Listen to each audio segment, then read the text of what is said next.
Guys welcome back our అమలు princess channel guys. ఇప్పుడే తమిళలో పెట్టిన ప్రకారం AP ICET counselling 2024 self reporting టైంలో కావాల్సిన డాక్యుమెంట్స్ ఏంటి, సో సెల్ఫ్ రిపోర్టింగ్ టైంలో ఏమైనా ఫీజు పే చేయాలా కాలేజ్లో అని చెప్పి అడుగుతున్నారు. సో ఫస్ట్ అయితే నేను సెల్ఫ్ రిపోర్టింగ్ చేయడానికి ఏమేమి డాక్యుమెంట్స్ కావాలో నేనైతే ఫస్ట్ చెప్తాను. సో ఇవైతే కేర్ఫుల్గా వినండి. సో ఓకేనా. సో సెల్ఫ్ రిపోర్టింగ్ టైంలో మోస్ట్లీ ఏమేమి డాక్యుమెంట్స్ కావాలి అంటే అన్ని డాక్యుమెంట్స్ కావాలి. మీరు ఏదైతే రిజిస్ట్రేషన్ టైంలో ఏదైతే డాక్యుమెంట్స్ ఉన్నాయో సో ఇక్కడ చూడండి సేమ్ డాక్యుమెంట్స్ ఇవన్నీ కావాలి. AP ICET hall ticket, AP ICET rank card. So rank కార్డుతో పాటు మీ దగ్గర సెల్ఫ్ రిపోర్టింగ్ కార్డ్ అని చెప్పి ఒకటి వస్తుంది. మీకు ఎప్పుడైతే అలాట్మెంట్ ఆర్డర్ అయితే రిలీజ్ చేస్తారో ఆ టైంకి మీకు allotment order plus self reporting order అని చెప్పి ఈ రెండు అయితే డౌన్లోడ్ చేసుకుంటారు మీరు. ఓకేనా. ఆ రెండు ఇవన్నీ certificates hall ticket, rank card, TC, degree provisional, intermediate, SSC study certificates, residency and plus residency, latest valid income certificate, caste certificate, EWS, local status ఉన్న లోకల్ స్టేటస్ లేకపోతే నో నీడ్. ఓకేనా. సో ఇవన్నీ సర్టిఫికేట్స్తో పాటు మీ దగ్గర ప్రొవిజనల్ అలాట్మెంట్ ఆర్డర్ ఒకటి, self reporting అని చెప్పి ఈ రెండు కూడా మనం డౌన్లోడ్ చేసుకోవాలి. నేను ఇందాక చెప్పాను కదా, ప్రొవిజనల్ అలాట్మెంట్ కంటే ముందు మనం ఈ కాలేజ్లో మేము సెల్ఫ్ రిపోర్ట్ చేస్తామని చెప్పి ఓకే నొక్కగానే అది డౌన్లోడ్ అయింది. అది డౌన్లోడ్ అయిన తర్వాత ప్రొవిజనల్ అలాట్మెంట్ అయితే డౌన్లోడ్ అయింది. రెండు అయితే డౌన్లోడ్ చేసుకోవాలి. ఓకేనా. సో అందరు అడిగేది ఏంటి అంటే మాకు ఫస్ట్ కాలేజ్లో మీరు ఇవన్నీ జిరాక్స్ కాపీస్ తీసుకెళ్ళాలి, వీటితో పాటు మీరు ఫొటోస్ కూడా తీసుకెళ్ళాలి. మీ ఫొటోస్ ప్లస్ ఆధార్ జిరాక్స్ కూడా తీసుకొని వెళ్ళాలి. ఓకేనా. ఆధార్ జిరాక్స్ కూడా మీరు క్యారీ చేయాలి. ఓకేనా. So hall ticket, rank card, TC, degree marks memo, provisional, intermediate, SSC study certificate, residency. So residency అనేది మీకు ఉంటే ఓకే, లేకపోతే లేదు. సో అలాగే మైగ్రేషన్ సర్టిఫికేట్ మీకేమి ఇప్పుడే ఇవ్వమని మీకేం అబ్జెక్షన్ ఏం బెటర్, మీ దగ్గర ఉంటే ఇచ్చేసేయండి, లేకపోతే కానీ మేము తర్వాత తెచ్చుకుంటామని చెప్పండి, ప్రాబ్లం లేదు. మైగ్రేషన్ అంటే ఒక యూనివర్సిటీ నుంచి ఇంకో యూనివర్సిటీకి చేంజ్ అయితే, మీరు ఆంధ్ర యూనివర్సిటీ నుంచి నాగార్జున యూనివర్సిటీకి చేంజ్ అయితే అప్పుడు మైగ్రేషన్ కావాలి. లేదు ఏఎన్ యూనివర్సిటీలో చదివి అన్ని డిగ్రీ కూడా అక్కడే ఎంబీఏ చేస్తున్నారు, ఎంసీఏ చేస్తున్నారు అయితే నో నీడ్. ఓకేనా. సో అందరి డౌట్ ఏంటి అంటే ఇప్పుడు ఈ కాలేజ్లో జస్ట్ ఆ కాలేజ్లో నేను సేఫ్గా పెట్టుకోవాలి అనుకున్న వాళ్ళు, సో కంపల్సరీ మేము జాయిన్ అవుతాం మీ కాలేజ్లో అనుకున్న వాళ్ళు అయితే అన్నీ అక్కడైతే ఒరిజినల్స్ అయితే సబ్మిట్ చేయాలి. సో అన్నీ సబ్మిట్ చేసి సో వాళ్ళైతే అన్నీ సబ్మిట్ చేయించుకుంటారు. ఎందుకంటే మీరు కంపల్సరీ అక్కడ జాయిన్ అవుతాం అనుకున్న వాళ్ళందరూ అయితే మీ ఒరిజినల్స్ కూడా క్యారీ చేయాలి. ఓకేనా. సో ఈ జిరాక్సెస్ కాపీస్ వచ్చి 2 sets xeroxes copies and photos plus me originals compulsory నా కాలేజ్లో జాయిన్ అవుతాం అనుకున్న వాళ్ళు ఇవన్నీ క్యారీ చేయండి. లేదు నేను ఆ కాలేజ్ని సేఫ్ సైడ్ పెట్టుకొని సెకండ్ కౌన్సిలింగ్కి వెళ్ళాలి అనుకున్న వాళ్ళు ఏం చేయాలి అంటే మీ దగ్గర ఉన్న allotment order, self reporting order రెండు తీసుకోవాలి. సో ఆ రెండింటితో పాటు ఇవన్నీ కూడా తీసుకొని వెళ్ళండి. కొన్ని కాలేజెస్లో ఏం చేస్తారంటే కొన్ని యూనివర్సిటీస్లో ఏంటి అంటే వాళ్ళు ఓన్లీ మేము సెకండ్ కౌన్సిలింగ్కి వెళ్తున్నాము అంటే వాళ్ళు ఓన్లీ మీ దగ్గర ఆ అలాట్మెంట్ ఆర్డర్, ఆ సెల్ఫ్ రిపోర్టింగ్ మాత్రమే తీసుకుంటారు. ఇంకా మిగతా ఏ సర్టిఫికేట్స్ అయితే తీసుకోరు వాళ్ళు కొన్ని కాలేజెస్ ఏంటి అంటే సో అన్ని xeroxes plus self reporting order, allotment order అయితే తీసుకుంటారు కొన్ని కాలేజెస్. ఇంకొన్ని కాలేజెస్ ఏం చేస్తారంటే మాకు అన్నీ కూడా సర్టిఫికేట్స్ అన్నీ కూడా ఒరిజినల్స్ ఇవ్వండి, ఒరిజినల్స్ ఇచ్చి మీరు సెకండ్ కౌన్సిలింగ్కి వెళ్ళండి అని చెప్తారు. సో ఇప్పుడు ఫైనల్గా ఏం చెప్తాను అంటే అందరూ కూడా ఒరిజినల్స్ క్యారీ చేయండి. సో జిరాక్సెస్ 2 సెట్స్ క్యారీ చేయండి. సో ఒక్కొక్క కాలేజ్ ఒక్కొక్కలా ఉంటాడనమాట. సో లాస్ట్ ఇయర్ దాకా ఏమైంది అంటే ప్రతి కాలేజ్ ఏం చేశాడంటే మీరు సెకండ్ కౌన్సిలింగ్కి వెళ్ళేటట్టు అయితే మీరు ఓన్లీ ఒక సెల్ఫ్ రిపోర్టింగ్ అలాట్మెంట్ ఆర్డర్ అయితే ఇవ్వమని చెప్పి కొన్ని కాలేజెస్ చెప్పాడు.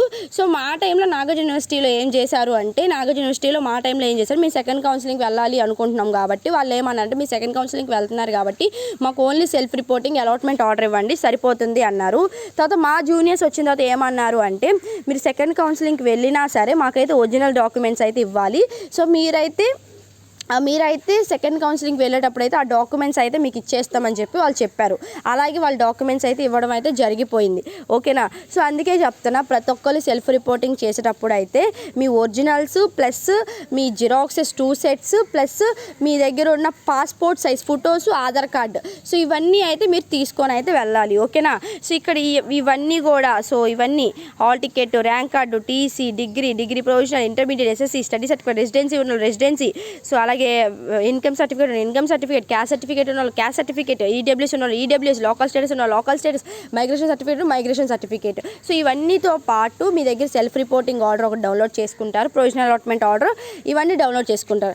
ప్రతిదీ కూడా 2 సెట్స్ అయితే తీసుకొని వెళ్ళండి. ఓకేనా, ప్రతిదీ 2 కాపీస్ తీసుకొని వెళ్ళండి. అలాగే పాస్పోర్ట్ సైట్స్ మినిమం ఒక 10 పాస్పోర్ట్ సైట్స్ అయినా తీసుకొని వెళ్ళండి. ఓకేనా, పాస్పోర్ట్ సైజ్ ఫోటోగ్రాఫ్స్ అయితే ఒక 10 అయినా తీసుకొని వెళ్ళండి. ఓకేనా, 12 ఇస్తారు కాబట్టి 12 దిగేసేయండి, 12 అయితే తీసుకొని వెళ్ళండి. అలాగే మీ ఆధార్ జిరాక్స్ అయితే తీసుకొని వెళ్ళండి. ఓకేనా, మోస్ట్లీ అయితే 90% అయితే మీరు సెకండ్ కౌన్సిలింగ్కి వెళ్ళాలి అనుకుంటే వాళ్ళు అడిగేది మాత్రం ఓన్లీ మీ ర్యాంక్ కార్డ్ కదా, allotment order, self reporting order మాత్రమే అడుగుతారు. మీ కాలేజ్ అక్కడ సేఫ్ సైడ్గా పెట్టుకోవడానికి 90% ప్రతి కాలేజ్లో అలాగే అడుగుతారు. సో కొన్ని కాలేజెస్లో మాత్రం అన్ని ఒరిజినల్ డాక్యుమెంట్స్ తీసుకొని మీరు సెకండ్ కౌన్సిలింగ్కి వెళ్ళేటప్పుడు అయితే మేము ఇస్తామని చెప్తారు. ఓకేనా, సో వాళ్ళు ఏం చెప్పినా సరే మీరు ఇవ్వండి, దానికి ఏమైతే మనకేం ఇష్యూ లేదు. సర్టిఫికేట్స్ అయితే మనకు వాళ్ళు ఇచ్చేస్తారు మీరు సెకండ్ కౌన్సిలింగ్కి వెళ్ళేటప్పుడు. కాకపోతే ఇక్కడ ఒక ట్విస్ట్ ఉంది. ఏంటి ట్విస్ట్ తెలుసా? సో కొన్ని కాలేజెస్లో అయితే డాక్యుమెంట్స్ తీసుకొని పంపించేస్తారు. కొన్ని కాలేజ్లో ఏంటి, ఆ డాక్యుమెంట్స్తో పాటు వాళ్ళ బిల్లింగ్ ఎక్స్పెన్సెస్ కూడా కట్టించుకుంటారు. ఇప్పుడు నాగార్జున యూనివర్సిటీ ఉంది, నాగార్జున యూనివర్సిటీలో బిల్లింగ్ ఎక్స్పెన్సెస్ అన్ని 5500 ఉంటుంది. సో బిల్లింగ్ ఎక్స్పెన్సెస్, మీ మెడికల్ ఎక్స్పెన్సెస్, లైబ్రరీ ఎక్స్పెన్సెస్ ఇవన్నీ కలిపి 5500 అయితే ఉంటుంది.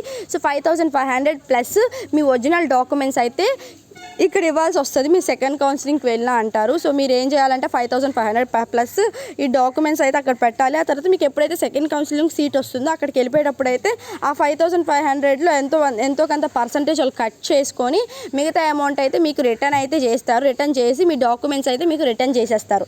ఓకేనా, ఇది ప్రాసెస్ అయితే. ఓకేనా, సో చాలామందికి డౌట్ ఏంటంటే, ఇంకొక డౌట్ ఏంటంటే సెల్ఫ్ రిపోర్టింగ్ టైంలో ఏమైనా ఫీజ్ పే చేయాలని అడుగుతున్నారు.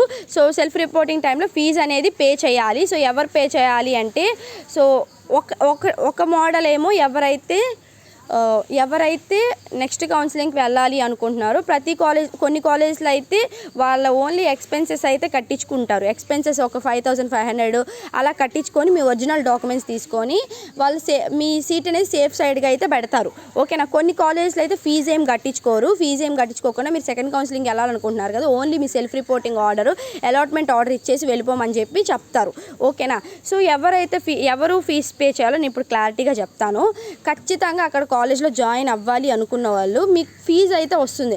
ఆ ఫీజు రెండింటి దగ్గర నేను ఆల్రెడీ చూపించాను. అలాట్మెంట్ ఆర్డర్ రెండింటి దగ్గర ఉన్న వాళ్ళైతే ఎంతో కొంత ఫీజు అనేది స్టార్టింగ్లోనే మీరు పే చేయాలి. ఓకేనా, ఎంతో కొంత మీకు ఒక 30,000 ఉందనుకోండి, మీరు 30,000 ఒకేసారి పే చేయలేకపోతే మీరు ప్రిన్సిపల్ దగ్గరికి వెళ్ళి మేము ఇప్పుడే ఇంత అయితే మేము పే చేయలేం, ఫస్ట్ ఇంత పే చేస్తాము, మాకు పర్మిషన్ ఇవ్వండి, ఒక 2-3 మంత్స్ అని చెప్పి అలా చెప్పండి. ఆ తర్వాత మీరు కట్టకపోయినా వాళ్ళు అడగరు. సో 2-3 మంత్స్ కాదు, ఒక 1 మంత్ అయితే మాకు టైం ఇవ్వండి అని చెప్పి 1 మంత్ అయితే తీసుకోండి. 1 మంత్ తర్వాత ఇంకా మిగతా అమౌంట్ అయితే కడతామని చెప్పండి. అది యూనివర్సిటీస్లో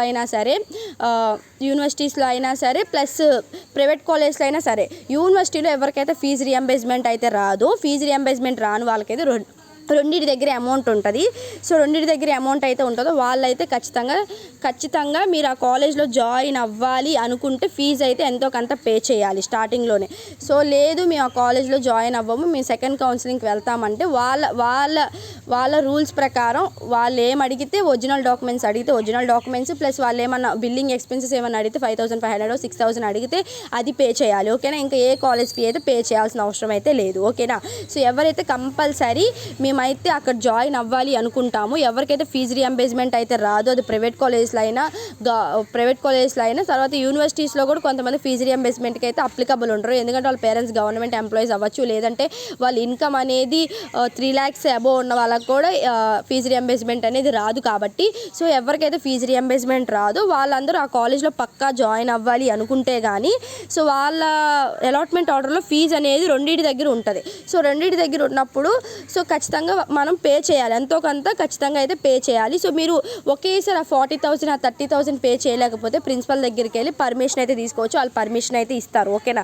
యూనివర్సిటీస్లో అయితే సో మేము ఒక 15 డేస్లో ఇంకొక సగం అమౌంట్ అయితే కడతామని చెప్పండి, తర్వాత వస్తాము, మీరు మళ్ళీ మీరు కట్టకపోయినా వాళ్ళు మళ్ళీ ఎప్పుడుకో అడగరు. మళ్ళీ మీరు సెకండ్ ఇయర్ అయిపోయి మళ్ళీ మీరు డాక్యుమెంట్స్ తీసుకునే టైంలో మాత్రమే అడుగుతారు, మధ్యలో మిమ్మల్ని ఇబ్బంది పెట్టరు. మీకు ఇష్టమైతే కట్టండి, కష్టమైతే కట్టకండి. ఒక లెటర్ రాపించుకొని ప్రిన్సిపల్తో అయితే సైన్ చేయించుకుంటే సరిపోతుంది. ఓకేనా, సో ఇది సో ఇది ఓకేనా. మీరు ఖచ్చితంగా జాయిన్ అవుతాము అంటేనే అక్కడ ఫీజు అనేది ఎంతో కొంత పే చేయాలి.